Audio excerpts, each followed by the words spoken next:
ये question NCERT का, 2 question है इसमें, दोनों अपने आप में बिल्कुल अलग अलग हैं, दोनों ही कर लेते हैं, दोनों पार्ट कर लेते हैं। तो फर्स्ट पार्ट तो यह है, फर्स्ट पार्ट यह है कि कुछ वैल्यूज दे रखी है, डेटा गिवन है। The following data are obtained when dinitrogen and dioxygen react together to form different compounds. अभी डिफरेंट कंपाउंड्स फॉर्म कर रहे हैं, मींस नाइट्रोजन और ऑक्सीजन कंबाइन हो रहे हैं। तो एक बार 14 ग्राम नाइट्रोजन 16 ग्राम ऑक्सीजन से कंबाइन हो रही है, दूसरी बार 14 ग्राम 32 ग्राम ऑक्सीजन से कंबाइन हो रही है, तीसरी बार 28 ग्राम नाइट्रोजन 32 ग्राम ऑक्सीजन से, 28 ग्राम 80 ग्राम ऑक्सीजन से।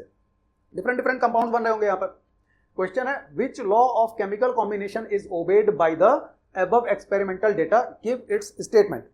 स्टेटमेंट भी देना है, ठीक है। तो सबसे पहले तो ये समझ लो कि जब भी ये डिफरेंट डिफरेंट डेटा गिवन हो, उसमें बस 2 रूल्स पॉसिबल होते हैं, 2 लॉज पॉसिबल होते हैं।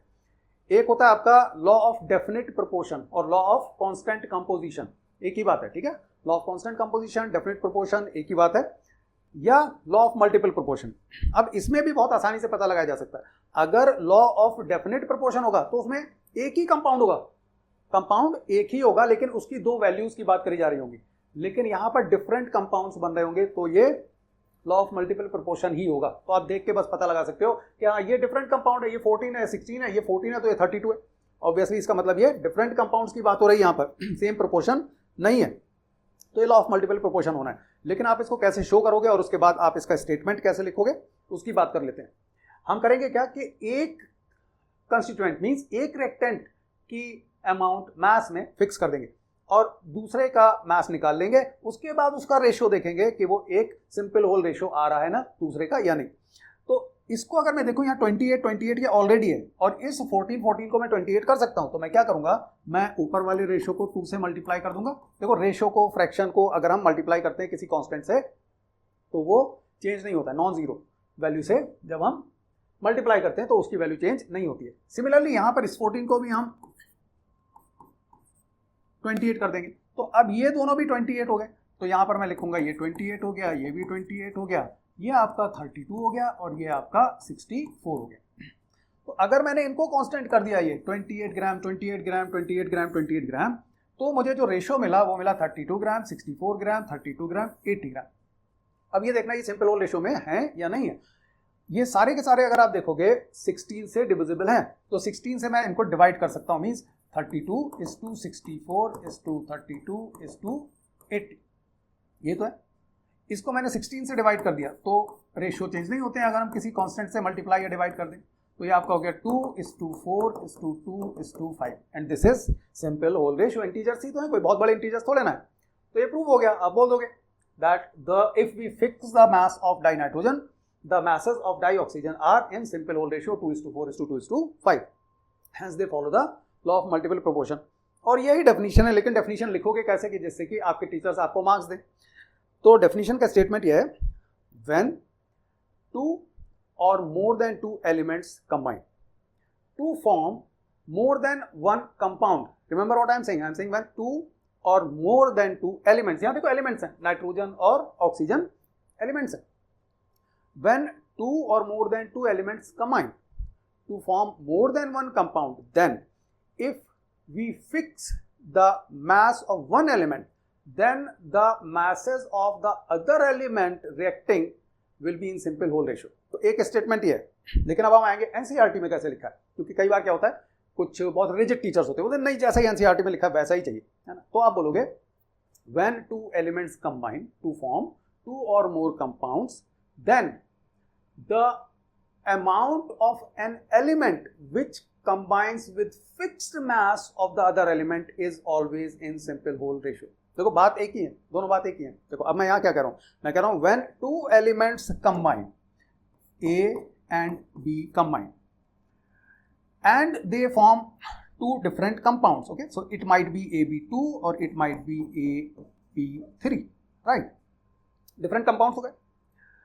then the mass of one element which combines with fixed mass of the other element is always in simple whole ratio। तो ये simple whole ratio है 2:3, यहां मैंने फिक्स कर दिया 1:1, तो जितना मास यहां होगा उतना ही मास यहां होगा, लेकिन यहां पर 2:3 रेशियो में हो जाएगा मास यहां पर। तो स्टेटमेंट जरूर याद कर लेना, मैं लिख दे रहा हूं यहां पर, याद जरूर कर लेना, ठीक है। लॉ ऑफ मल्टीपल प्रोपोर्शन का स्टेटमेंट लिख रहा हूं यहां पर मैं।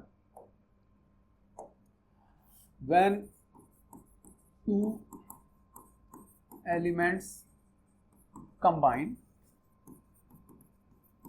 to form two or more compounds, then the ratio, or you can say then the masses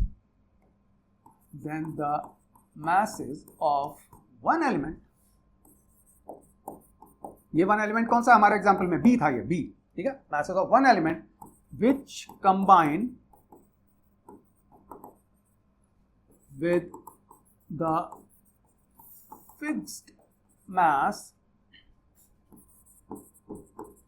of the other element, ये अदर एलिमेंट कौन सा है, ए, हमारे एग्जांपल में A, are in simple whole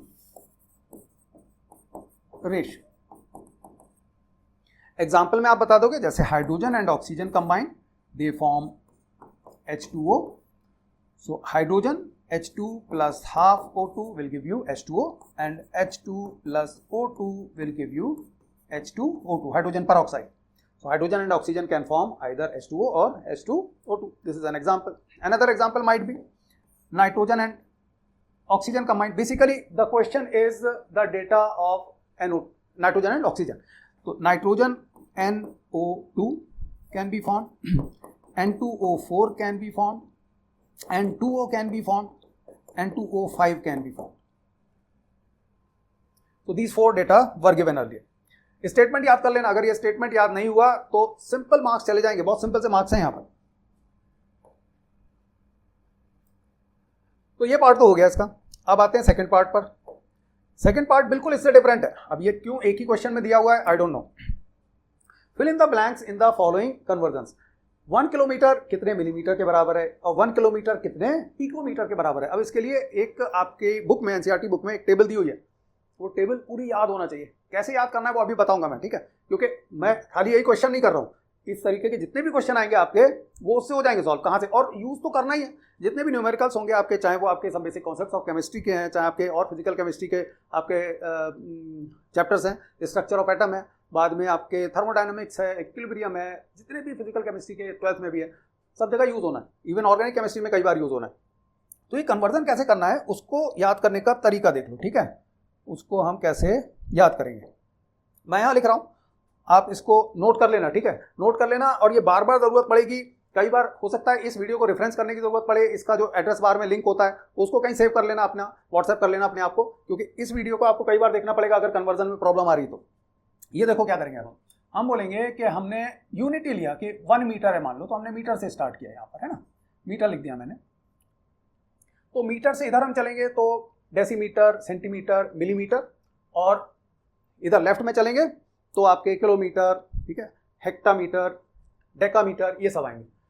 तो पहले मैं इधर वाली आर्म लिख रहा हूँ, फिर लेफ्ट वाली आर्म लिखूंगा, पहले राइट वाली लिख रहा हूँ, और आप ऐसे ही लिख लोगे, याद हो जाएगा अच्छे से। तो यहाँ पर मीटर आता है, तो मीटर के बाद आपका आता है डेसीमीटर, डेसीमीटर के बाद आपका आता है सेंटीमीटर, सेंटीमीटर के बाद आपका आता है मिलीमीटर, मिलीमीटर के बाद आपका आता है माइक्रोमीटर।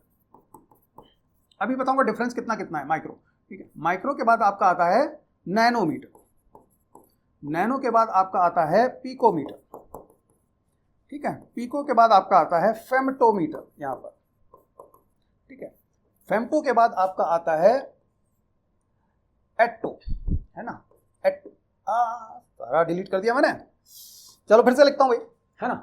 मीटर आता है, मीटर के बाद आपका डेसीमीटर आता है, सेंटीमीटर आता है, मिलीमीटर आता है, माइक्रोमीटर आता है, नैनोमीटर आता है, फिर पिकोमीटर आता है, फिर आपका फेमटोमीटर आता है, फिर आपका एटोमीटर आता है, फिर आपका जेप्टो, देखो जेप्टो नाम सुना होगा ना, जेप्टो, वो डिलीवरी करते हैं, डिलीवरी वही वाला जेप्टो, और उसके बाद यक्टोमीटर आता है, यक्टो, ठीक है। इनकी वैल्यूज फिर बता दूंगा, अभी पहले लिख लो पहले, है ना, वैल्यूज अभी बता रहा हूं। इधर आपका आता है यहाँ पर डेकामीटर, फिर हेक्टामीटर, किलोमीटर, फिर आपका यहाँ पर स्टार्ट हो जाता है यहाँ पर मेगा, किलो के बाद, ठीक है।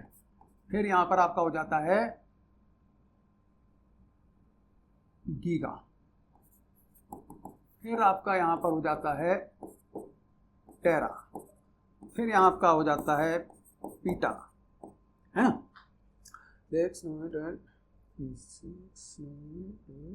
हाँ सही है, ठीक है। उसके बाद आपका यहां पर हो जाता है ये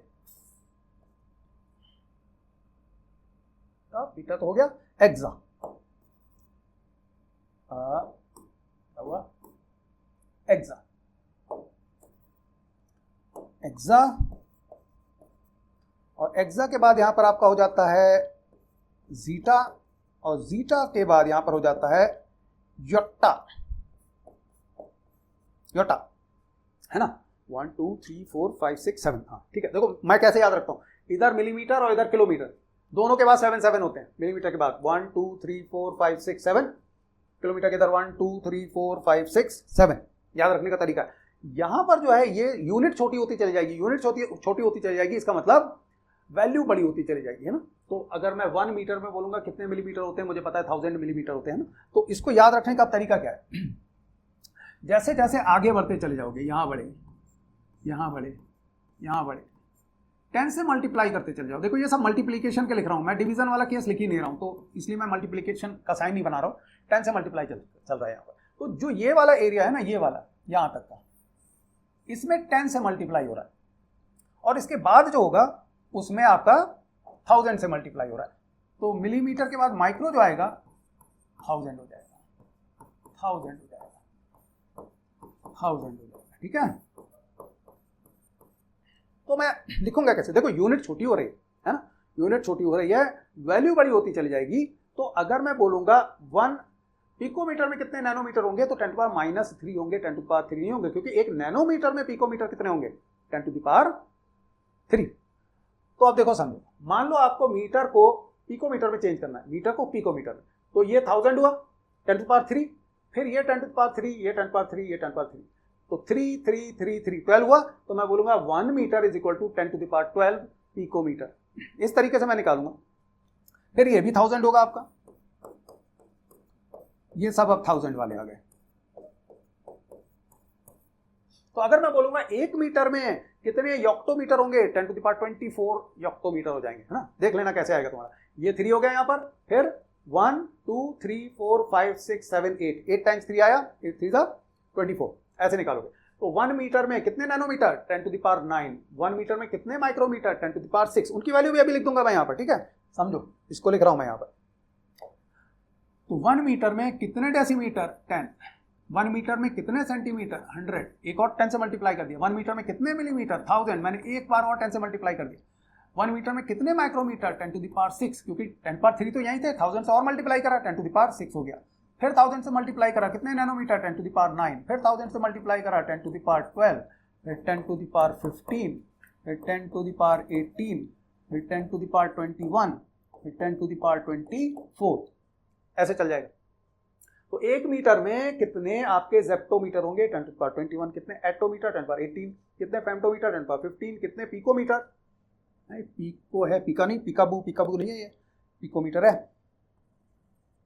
ना। अब इधर आ जाओ, 1 किलोमीटर में आपको पता है 1000 मीटर होते हैं। तो अब यहां से भी वही चलेगा, हम राइट से लेफ्ट जब जा रहे हैं तो मल्टीप्लाई ही कर रहे हैं। तो यहां पर आप बोलोगे किलोमीटर से, यहां पर देखो इस वाले रेक्टेंगल में तो मैंने बोला 10 है, 10 से मल्टीप्लीकेशन है, और राइट से लेफ्ट जा रहे हैं तो 10 से 10 मल्टीप्लीकेशन ही होगी। यहां पर अब वही 1000 हो जाएगा ना। अब यहां पर 1000 से मल्टीप्लाई करोगे, अगर 1 गीगामीटर, 1 टेरामीटर में बोलोगे कितने गीगामीटर होंगे, तो 1000 होंगे। 1 पीटामीटर में कितने टेरामीटर होंगे, 1000 होंगे। इन सब में 1000 का डिफरेंस है। और इसको लिख लेना, देखो मुझे पता है यहां पर मार्क्स लूज कर जाते हो, कॉन्फिडेंस तो बहुत हाई है तुम्हारा, मार्क्स पता नहीं क्यों लूज कर जाते हो, है ना। कॉन्फिडेंस तो कुछ भी कर। तो देखो ये 1000 हुआ, है ना। तो एक आपके किलोमीटर में 10⁻³ मीटर्स होते हैं, एक मेगामीटर में कितने मीटर्स होंगे, 10⁻6। तो एक मेगा कितना होता है, 10⁻6। गीगा कितना होगा, देखो यहाँ पर, हाँ गीगा में और 1000 से मल्टीप्लाई, अच्छा ये वाला पार्ट रह गया, जरा एक बार और ये भी लिख दूं, किलोमीटर 1000, है ना। तो मेगा क्या होगा, 10⁻3, और फिर ये 10⁻3 है, 10⁻6, तो मेगा कितना हुआ, 10⁻6। गीगा कितना हुआ, और 10⁻3 से मल्टीप्लाई कर दो, 10⁻9। टेरा कितना हुआ, 10⁻12। और एक 3 पावर बढ़ गई, यहाँ पर 10 पावर 15, 10 पावर 18, 10 पावर 21, 10 पावर 24। तो देखो 10 टू पावर 24 यहाँ पर आया। लेकिन ये आपका जब मैं ऐसे चल रहा हूँ तो यहाँ पर मैं ये बोल रहा हूँ 1 टेरामीटर में कितने मीटर हुए, 1 गीगामीटर में कितने मीटर हुए। लेकिन अगर मैं ऐसे चलूंगा यहाँ पर और मैं पूछूंगा 1 मीटर में कितने किलोमीटर हुए, तो 10 पावर -3 हुए नहीं हुए, 10 टू द पावर -3 हुए, क्योंकि मीटर तो बहुत छोटा सा है। तो इसमें किलोमीटर बहुत बड़ा, कितने किलोमीटर आएंगे, बहुत छोटे से किलोमीटर आएंगे। तो एनसीईआरटी में देखो इस तरीके से नहीं लिख रखा है, उन्होंने थोड़ा सा इसको उल्टा करके लिखा है। मैंने समझाने के पर्सपेक्टिव से लिखा है तो ऐसे याद रहता है अच्छे से कि आप एक साइड में जा रहे हो तो मल्टीप्लाई करते चले जा रहे हो, यहां से यहां मल्टीप्लाई करते चले जा रहे हो। तो अब मैं इस आर्म को तो मैंने दिखाया आपको कि मैंने यहां से बोला कि मीटर में कितने या ऑक्टोमीटर होते हैं। अब मैं यहां ये दिखाऊंगा कि मीटर में कितने गीगामीटर, टेरामीटर, पीटामीटर, एक्सामीटर होते हैं। तो अब ये थोड़ा सा यहाँ पर या तो ऐसे लिखो या उल्टा करके ऐसे लिख लो कि कितने मीटर होते हैं। तो ये जो मैं लिख रहा हूं, ये मैं लिख रहा हूं कि 1 इन 1 मीटर। तो इसको कहीं पर लिख लेना, ये वाली चीज कहीं कंफ्यूज मत हो जाना। All these values are in 1 metre.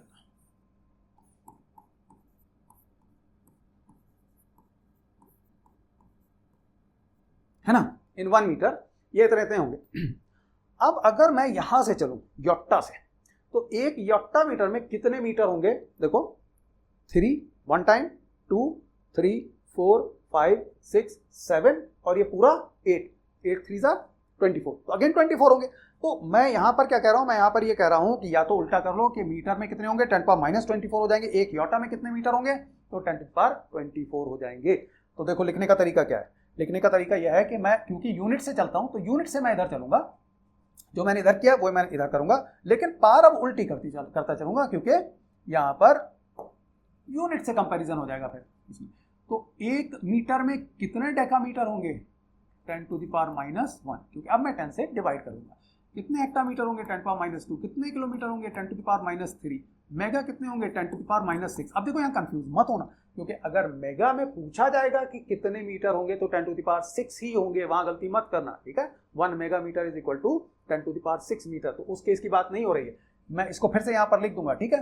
ये 10 टू द पावर, क्योंकि गीगा वैसे आप लिखा हुआ देखोगे ना, जैसे बुक में भी लिखा है तो गीगा लिखा हुआ 10 पावर 9, मेगा लिखा होगा 10 टू द पावर 6, ठीक है। तो उस तरीके से लिख लेना, मैं दोनों ही लिख दूंगा यहाँ पर, ये 10 टू द पावर -9 यहाँ पर, और वो उधर भी लिख दूंगा मैं, जैसे कि कंफ्यूजन ना हो। ये 10 to the power -12, 10 to the power -15, 10 to the power -18, 10 to the power -21, 10 to the power -24। देखो जैसे एनसीईआरटी ने लिखा है ना, वो बच्चे जब शुरू में उसको याद करते हैं तो उसी वजह से गलती भी होती है, क्योंकि एनसीईआरटी ने लिखा है यहाँ पर सीधे बस ये लिख दिया है कि 10 टू द पावर 9।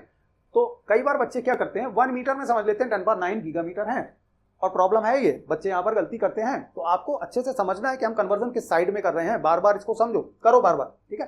तो ये वैल्यूज जो मैंने लिखी हैं, ये वैल्यूज हैं इन 1 मीटर। तो ये अच्छे से लिख लेना कि मैंने ये क्या वैल्यूज लिखी हैं, इन 1 मीटर लिखी हैं, इन 1 मीटर, ठीक है। लेकिन इनकी एक्चुअल वैल्यूज अगर मैं कहूंगा फेम्टो कितना होता है, तो मैं बोलूंगा 10 टू पावर -15 मीटर होता है, ठीक है, क्योंकि बहुत छोटा है, नैनो बहुत छोटा है, 10 टू द पावर -9 होता है। तो अब जो मैं वैल्यूज लिख रहा हूं देखो यहाँ पर, वो वैल्यूज जो मैं व्हाइट कलर में लिख रहा हूं वो होगा कि इतने मीटर में कितने ये होते हैं, और यहां पर लिखूंगा अब मैं उल्टा कि इन सब में कितने मीटर होते हैं। तो अब मैं लिख रहा हूं ये वाला कि इनकी एक्चुअल इसमें कितना होता है। तो दोनों में सुन लो यहाँ पर मैं क्या बोल रहा हूँ, मैं अब दोनों में कर रहा हूं कि इसमें कितने मीटर होते हैं या इसमें कितने मीटर होते हैं, ठीक है। तो यहां मैंने जो 2 बनाए वो लिखा है कि 1 मीटर में ये कितने होते हैं। बाहर जो मैं वैल्यू लिख रहा हूं वो मैं लिख रहा हूं कि इनमें कितने मीटर होते हैं। तो अब मैं सबके आगे मीटर लिखूंगा, देखो मैंने यहाँ मीटर नहीं लिखा है, मैं अब जो लिखूंगा उसमें सबके आगे मीटर लिखूंगा, तो उससे याद भी रहेगा। अब ये चीज मैं यहाँ पर थोड़ा सा हटा दे रहा हूँ, इरेज कर दे रहा हूँ यहाँ पर, क्योंकि लिखने की जगह नहीं बचेगी, वरना इतना तो आपको अब तक याद हो जाना चाहिए।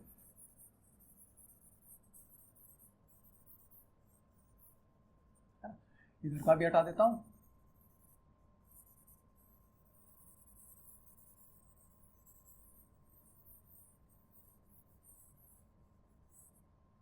ठीक है। अब मैं बात कर रहा हूं कि इसमें कितने मीटर होते हैं। इसमें होते हैं आपके 10 to the power -1 metre, 10 to the power -2 metre, 10 to the power -3 metre, micro में 10 to the power -6 metre, nano में 10 to the power -9 metres, pico में 10 to the power -12 metres, femto में 10 to the power -15 metres, atto में 10 to the power -18 metres, zepto में 10 to the power -21 metres and योक्टो में 10 to the power -24 metres. और यहां भी मैं अब ये कर रहा हूं कि डेका में कितने मीटर होते हैं, हेक्टा में कितने मीटर होते हैं, किलो में कितने मीटर होते हैं। तो डेका में आपके 10 मीटर्स होते हैं, हेक्टा में आपके 100 मीटर्स होते हैं, किलो में आपके 1000 मीटर्स होते हैं, मेगा में 10 टू द पावर 6 मीटर्स होते हैं, गीगा में 10 टू द पावर 9 होते हैं, टेरा में 10 टू द पावर 12 होते हैं, पीटा में 10 टू द पावर 15 होते हैं, हेक्सा में 10 टू द पावर 18 होते हैं, जीटा में 10 टू द पावर 21 होते हैं और योटा में 10 टू द पावर 24 मीटर्स होते हैं। ये सारे के सारे मीटर्स हैं यहाँ पर, ठीक है, मीटर्स।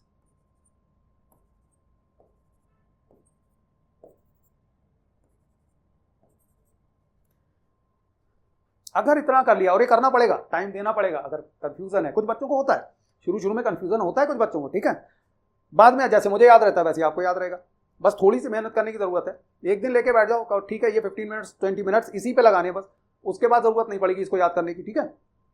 अब आते हैं क्वेश्चन पर, है ना, अब क्वेश्चन पर आते हैं, इसको इरेज कर रहा हूं मैं पूरा। अब क्वेश्चन है 1 किलोमीटर में कितने मिलीमीटर थे। तो 1 किलोमीटर में कितने मिलीमीटर थे आपके, किलोमीटर, मीटर के बाद, किलोमीटर के बाद हम कहां गए थे, किलोमीटर के बाद हेक्टा, डेका, मीटर, 3 स्टेप 10 × 10 × 10 वाले थे। वीडियो रिवर्स करके देख लेना अगर चाहो तो ये 1000 तो आपका मीटर हो गया, लेकिन यहाँ मिलीमीटर पूछा है, तो मिलीमीटर पूछा है अगर, तो यहाँ मीटर से किलोमीटर से जाने में हेक्टा, डेका, मीटर से यहाँ पर डेसीमीटर, फिर सेंटीमीटर, फिर मिलीमीटर, तो कितनी बार गया, 10 10 10 फिर 10 10 10, ठीक है। तो कितनी बार मैंने 10 से मल्टीप्लाई करा है, 6 टाइम्स, तो 10 टू द पावर 6 आ गया। अब आया 1 किलोमीटर में कितने पिकोमीटर होंगे, तो आप मिलीमीटर से पिकोमीटर भी जा सकते हो, जैसे मैंने बताया था यहां से मिलीमीटर से पिकोमीटर, क्योंकि मिलीमीटर के आगे क्या आएगा आपका, मिलीमीटर के आगे आपका आएगा माइक्रोमीटर, माइक्रोमीटर के बाद क्या आएगा, नैनोमीटर, नैनोमीटर के बाद क्या आएगा, पिकोमीटर आएगा, ठीक है। तो आप मिलीमीटर से भी जा सकते हो। मिलीमीटर आपके पास कितने हैं, 10 टू द पावर 6, दोनों तरीके से बता रहा हूं, ठीक है। तो मिलीमीटर आपके पास यहाँ है, वैल्यू गिवन है जो हमने निकाली है basically 10 to the power 6 millimetre से। तो 10 पावर 6 मिलीमीटर से जब आप यहाँ पर माइक्रो में जाओगे, माइक्रो के बाद आप नैनो में जाओगे, नैनो के बाद आप पीको पे जाओगे, है ना। तो यहाँ 1000 से मल्टीप्लाई करोगे 10 टू पावर 3 से, यहाँ 10 टू पावर 3 से, यहाँ 10 टू पावर 3 से, यहाँ 10 टू पावर 3 से ना, ये तो हो गया, यहाँ नहीं जरूरत पड़ेगी, है ना, वो तो यहाँ से मल्टीप्लाई करोगे यहीं आ जाएगा। तो इस 10 पावर 6 को आपको 1 2 3 बार 10 पावर 3 से मल्टीप्लाई करना पड़ेगा, तब आप पिकोमीटर पे जाओगे। पूछा क्या, 1 किलोमीटर में ही तो पूछा है, तो 1 किलोमीटर में मिलीमीटर पहले ही निकाल लिया, तो या तो आप डायरेक्ट यहां से जाओ ऐसे ऐसे, फिर या आपने मिलीमीटर जब पहले निकाल ही लिया है तो पता है 10 पावर 6 मिलीमीटर है, उसको माइक्रो, नैनो, पिको तक पहुंचने में कितनी बार हमें मल्टीप्लाई करना पड़ेगा 10 पावर 3 से, 3 टाइम्स, तो 10 पावर 9 ही हो गया, और 10 पावर 6 ये था 10 टू द पावर 15 पिकोमीटर हो गया। पिकोमीटर तो लिखा ही हुआ है वैसे, है ना, ये आंसर हो गया आपका। अब आते हैं नेक्स्ट पर, 1 मिलीग्राम टू किलोग्राम। अब देखो यहाँ मिली से यहाँ मीटर मीटर हटा दो, है ना, आप डेसी सेंटी मिली, अब हम मिली से किलो पर जा रहे हैं, मिली से किलो पर जा रहे हैं यहाँ पर, तो 6 टाइम्स डिवाइड करना पड़ेगा, क्योंकि मैंने बताया था लेफ्ट टू राइट जाएंगे तो मल्टीप्लिकेशन है, राइट टू लेफ्ट उसका उल्टा हो जाना है, डिवीजन हो जाना है। तो जब मैं मिली से किलो पर जाऊंगा तो ये किलोग्राम लिखूंगा अब मैं यहाँ पर, है ना, ग्राम की बात हो रही, तो 10 टू द पावर -6 हो जाएगा। मैं यहाँ 10 से डिवाइड किया, यहाँ 10 से 10 से 10 से, कितनी बार 10 से डिवाइड करना पड़ा, 6 टाइम्स, तो ये 10 टू द पावर -6 किलोग्राम हो गया। उसके बाद ये आया नैनोग्राम, कितना हुआ, तो नैनोग्राम 1 मिलीग्राम से निकालूंगा, क्योंकि मिलीग्राम ज्यादा पास है नैनोग्राम, तो मिलीग्राम से नैनोग्राम तक जाने में, मिली से नैनो तक जाने में आपको मिली से माइक्रो गए, माइक्रो से नैनो गए, कितनी बार, 2 बार, तो 10 power 3 × 10 power 3 10 to the power 6, तो 1 मिलीग्राम है। अब ये 10 पावर 6 थोड़े ना है, यहाँ लिखोगे 1 मिलीग्राम, अब ये आपका 1 मिलीग्राम, 1 मिलीग्राम को आप माइक्रो और नैनो तक जाने में 10 पावर 6 से मल्टीप्लाई करना पड़ा, तो आंसर हो गया 10 to the power 6 nanogram. 1 milligram equal to, अब आया 1 millilitre equal to how many litre. अब मैंने यहां पर क्या किया, इसको यूनिट को लीटर्स मान लिया, यहां पर मीटर नहीं है, मान लीजिए यहां लीटर्स है ना, लीटर्स है। तो 1 मिलीलीटर को मुझे लीटर में ले जाना है, तो मैं डिवाइड करूंगा, राइट से लेफ्ट जा रहा हूं, 1 2 3 टाइम्स 10 से डिवाइड करूंगा 10 टू द पावर -3, तो ये आपका आ गया 10⁻³ litres. How many decimetre cube? अब देखो डेसीमीटर ये वाला है आपका डेसीमीटर, तो अब यहाँ ये ध्यान रखना है कि ये लीटर है और ये मीटर है। एक चीज ध्यान रखना, अभी एक्सप्लेन भी कर दूंगा। 1 litre is equal to 1 decimetre cube, ये कई बार यूज होगा डेसीमीटर क्यूब, तो ये समझ लो ये एक ही बात है। क्यों एक बात है वो भी बता रहा हूं। 1 litre is equal to 1 decimetre cube. तो अगर आपसे ये पूछा है 1 millilitre is equal to how many litres और डेसीमीटर क्यूब सेम होंगे, तो ये आंसर आपका सेम हो जाएगा 10⁻³ अब कैसे ये होता है समझ लो। 1 मिलीलीटर जो होता है वो 1 सेंटीमीटर क्यूब होता है। 1 millilitre is equal to 1 centimetre cube. Means हम क्या बोलते हैं कि अगर मेरे पास 1/1/1 का एक क्यूब है, ये क्यूब हो गया ना, और ये ऐसा क्यूब है जिसकी सारी साइड्स 1 सेंटीमीटर है, तो इसका वॉल्यूम बताओ कितना हो गया? 1 × 1 × 1 1 सेंटीमीटर क्यूब हो गया। तो इसमें जितना भी वॉल्यूम आएगा, चाहे वो वाटर हो, मिल्क हो, कुछ भी है, वो 1 मिलीलीटर कहलाएगा, 1 ml कहलाएगा। तो यहां पर 1 ml अमाउंट है। तो 1 millilitre is equal to 1 centimetre cube.